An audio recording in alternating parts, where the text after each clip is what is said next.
Racing to the 2022 Breeders' Cup, and this time we have a racing recap from Saturday and line you up for the stakes races in the upcoming weeks. Of course, the big opening weekend of Saratoga, the highlight. We'll start it off with some potential future stars on Friday of Breeders' Cup weekend. The opening day Schuylerville, that one went to Just Cindy. Just Cindy, the second favorite. First crop of Justify, the first stakes winner for Justify. And so a little bit of pedigree here in that second mare on the female side. Just Jenda won over $750,000. She won some middle distance races. So Just Cindy may be able to go a little bit farther. Most likely the grade 1 spinaway on closing weekend next. Meanwhile, you got Irad Ortiz riding Just Cindy, Eddie Canale, the veteran Kentucky conditioner, picking up the training win. Just a Beyer speed figure of 73 and only an 83 on the Equibase scale. So nothing to come home about. It was a fast pace early and nobody really closed late. The top two really drew off from this field. Just Cindy wins the Schuylerville over the D. Wayne Lucas trained Summer Promise. In the Sanford Stakes, it was the son of Uncle Mo Strike, picking up the victory. Forte was the big favorite, 7-5 in the field. He never really fired, and Damio Firenze made a move at mid-stretch, but Mo Strike looked good in this one, and I would say most likely we'll see him in the Hopeful Stakes. A nice pedigree, $325,000 they paid for Mo Strike as at the auctions. Meanwhile, Spinway starting to shape away. That'll be a grade 1. Just Cindy, Wonder Wheel, Summer Promise, and potentially Money's Gold, the Todd Pletcher first-time starter who ran a big Beyer speed figure in her debut. She missed the Schuylerville and probably going to train up to the spinaway. Meanwhile, in the Hopeful, you could have Gulfport, trained by Steve Asmussen. Also, Damon's Mound, a runaway winner at Churchill Downs. And Mo Strike winning the Sanford Stakes. On the turf, mowing the lawn, it was the Diana Stakes, a grade 1. Chad Brown had 4 of the 6 horses in this race. It was the 4th longest shot of the Chad Brown horses.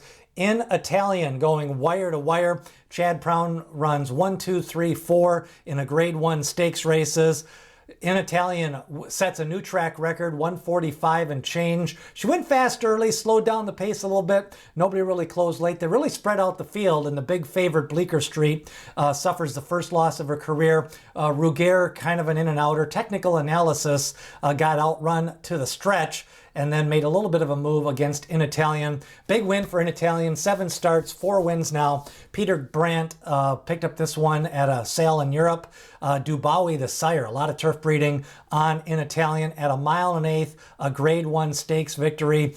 Of course, 7 lifetime starts, 4 wins for In Italian. Lots of options for her to go. She could cut back to a mile. She can run a mile in the 16th. Last time out, she set very fast fractions, going 1.25 miles. So a versatile filly. In Italian with a big victory last year at Belmont Park in a maiden special weight race.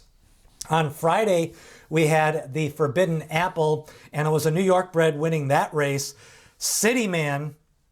He's by Mucho Macho Man, of course, who won the Breeders' Cup Classic on the dirt. City Man is a veteran of the New York Wars. He's won stakes races a couple of years in a row now. You start to look at his past performance. He was dirtied up the last couple of races, running on a soft course, and then he had kind of a bad trip. Switch jockeys this time around. Joel Rosario rode him. City Man picks up the victory at 10-1 odds. He's a New York bred, and I think with that turf breeding and his record now at Saratoga and the mile distance, I think he goes right to that 4-star Dave next for City Man after his Forbidden Apple Stakes victory. So a big win for City Man on the turf, mowing the lawn. Next weekend, we've got the United Nations Handicap on the turf, but on the dirt at Monmouth Park at the Shore. It's going to be the Haskell Stakes. They're starting to line up. Jack Christopher with his final workout. He is going to be favored in that race. Of course, he is undefeated. White Abarrio, the big news. White Abarrio going to the Haskell Stakes. Taba for trainer Bob Baffert, who's won a record amount of Haskell Stakes. Homebrew won the prep. Cyberknife for Brad Cox after a win at Churchill Downs, and then Cyber Viking possibility, and then Howling Time for Dale Romans. Of course, Jack Christopher, last time out, he won the Pat Day Mile. Then he cut back to the Woody Stevens at 7 furlongs. Going to try to go a mile and an eighth at the Haskell, but the Haskell usually plays really well to speed horses, and definitely the right spot for Jack Christopher to be favored in that race. White Abarrio, the big news, jockey switch for him. He ran third the last time out in the Ohio Derby. Joe Rosario picks up the mount. He's been working out White Abarrio for the Haskell.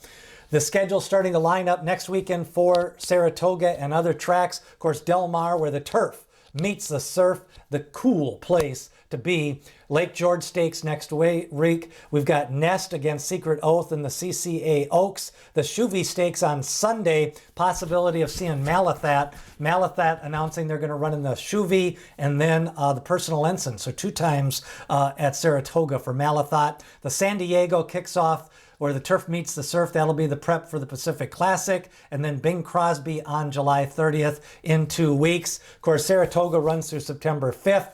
Jim Dandy Stakes, that's possibility next for Golden Glider. The Vanderbilt Stakes, possibility for Jackie's Warrior. The Amsterdam, it looks like Papa Cap is going to go there since Jack Christopher going to the Haskell. And then the Bowling Green, Channel Maker, going to point to that. The Whitney on August 6th. Big stakes racing on August 27th with the Travers. Who will paint that canoe in 2027? Of course, we got the older classic division, Olympiad, Proxy, American Revolution, Flightline training for the Pacific Classic, and Happy Saver, most likely to the Whitney. 3-year-olds, we've got early voting, pointing possibility to the Travers. Epicenter to the Travers. He's been training at Saratoga. Zandon training for the Jim Dandy first off, and then possibility of the Travers. Cyberknife, Actuator, of course, he won last weekend. He's starting to get good. And then Creative Minister out there for Ken McPeak as he continues to get ready for either the Jim Dandy and the Travers. Of course, he ran in both the Preakness and the Belmont Stakes, did Creative Minister. Next starts have been determined for some recent runners. Dynamic one, back-to-back wins. Todd Pletcher said he's going to point him for the Jockey Club Gold Cup. That's a grade 1. And then Malathat going to point for the Chuvy before the Personal Ensign. I think Clairiere, who is nominated to the Chuvy, is going to go straight to the Personal Ensign. Also, search results, possibility of seeing her in that Chuvy Stakes on Sunday. So some of the horses starting to continue their preparations. Of course, the big dogs are getting ready now. Flightline, second straight workout after the Met Mile victory. He is going to the Pacific Classic. That'll be in September. Life is Good is going to go to the Whitney. Of course, he won the John Nehrude on July 4th weekend. Olympiad to the Whitney Stakes, and then Jackie's Warrior, the Forego, maybe the Vanderbilt, and then Clairiere, the Personal Ensign. What did you think of Schuylerville and the Sanford Stakes? What about in Italian? Leave a comment as we get you ready. Remember, as D. Wayne Lucas always says when you're talking horses, people have opinions, horses have the facts, and the Breeders' Cup getting closer to Keeneland this year.